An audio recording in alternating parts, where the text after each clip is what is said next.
او قسم داسې شی دی چې په ناحقه واوړي چې پاره یې پرې نه کړې وایي سړی د جهنم په اور کې ډوبوي داخلوي. شیطان ته وایي وخت یو چا وویل چې ته په څه شي باندې دا د شیطانت مقام ته ورسېدې؟ ته ما ته وښیه زه هغه افعال کوم چې هغه ته څه شي باندې شیطان څه ویل. ده ورته ویل دا پوښتنه خو له ما څخه تر اوسه چا نه ده کړې.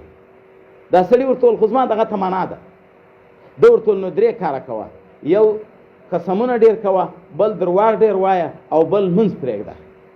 که دا 3 افعال دې کول نو تا څخه به شیطان جوړ شي.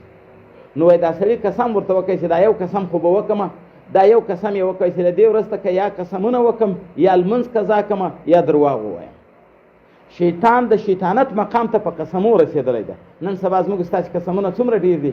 بیا هم پام کړی د دغه کفاره چا پرې کړې ده. یو سړی د جومات ته راغلی دی چې په ما قسم وکړی د 10 مسکینانو ته به زه د ګویزو د بېګا د مړۍ په انداز باندې چې شی ورکړم لکه دا اوس روپۍ مقرر دي دا به ورکړم. دا یو سړي له ملا پوښتنه کړې ده. یو سړی د جمعې لمانځه کې دا اعلان کړی ده. نو خو نه یې باسي هلته آخرت پیټی ځان ته درنوي چې د جهنم په اور کې سړی ډوبوي. یو قسم قسم د یمین غمس ورته وایي، غمس وایي ډوبېدلو ته وایي. دا قسم وایي د سړی د جهنم په اور کې ډوبوي. هغه ته تیار ده خو دغه ته نه ده تیار چې د قسم کفاره وایي.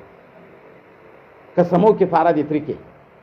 قربانۍ په پاته وي، څو کاله تېر سوي وي قرباني واجب ده دی نه کوي. هغه د قربانۍ په انداز باندې روپۍ به رااخلي، مسکین ته به په صدقه کې ورکوي، بیا به ځینې خلاصېږي. صدقه فطر سرسایه په پاته وي، دا خو الحمدلله زموږ خلک اکثره باسي. خو په چا پاته وي بیا هم توبه دې ته وایي د هغه په انداز روپۍ به رااخلي، مسکین ته به ورکوي. زکات په پاته وي، یو سړی د ډېرو کلو زکات یې نه دی ایستلی، اوس توبه باسي په اخلاص باندې خدای ته. دا زکات چې ده دغه مال خو پر سړي ورکول واجب فرض ده. نبي اسلام وایي ستا مال چې ده دغه به په ورځ د قیامت باندې چې څوک زکات نه ځینې باسي دا به یو مار خدای ځینې جوړ کړي، او دا مار به راځي ده ته به ټاک ورکوي، دی به چیچي، دی به ورته وایي ته څوک یې؟ هغه به ورته وایي انا مالک و انا کنزک، زه ستا مال و خزانه یم. دا به هغه مال وي چې هغه په دنیا کې زکات نه یې ایستلی، د خدای حق یې نه یې ورکړی. اوس د کلو زکات په پاته ده.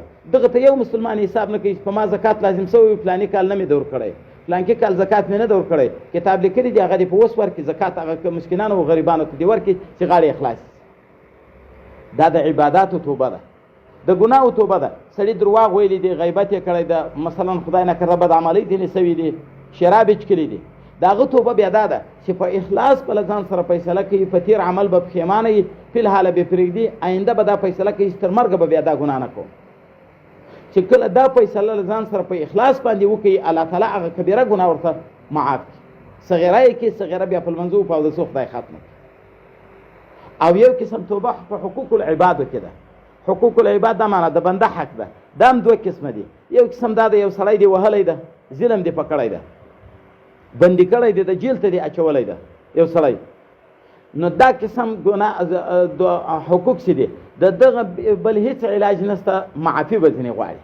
چې څوک دې وهلی ده یا دې جیل ته اچولی ده یا دې نور څه تکلیف په تېر کړی ده، نو د هغه بله ده معافي غواړي چې دی معافي درته وکړي، الله دې معاف کوي.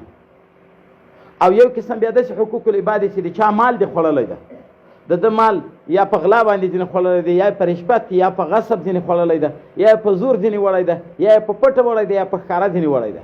د دغه توبه بیا په څه شي ده؟ دا توبه بیا په دې ده چې ده ته به خپل حق رسوي، خپل مال به ورکړي چې دا ستا شی ده، دا در واخله، دا دې په ما باندې خپل حق.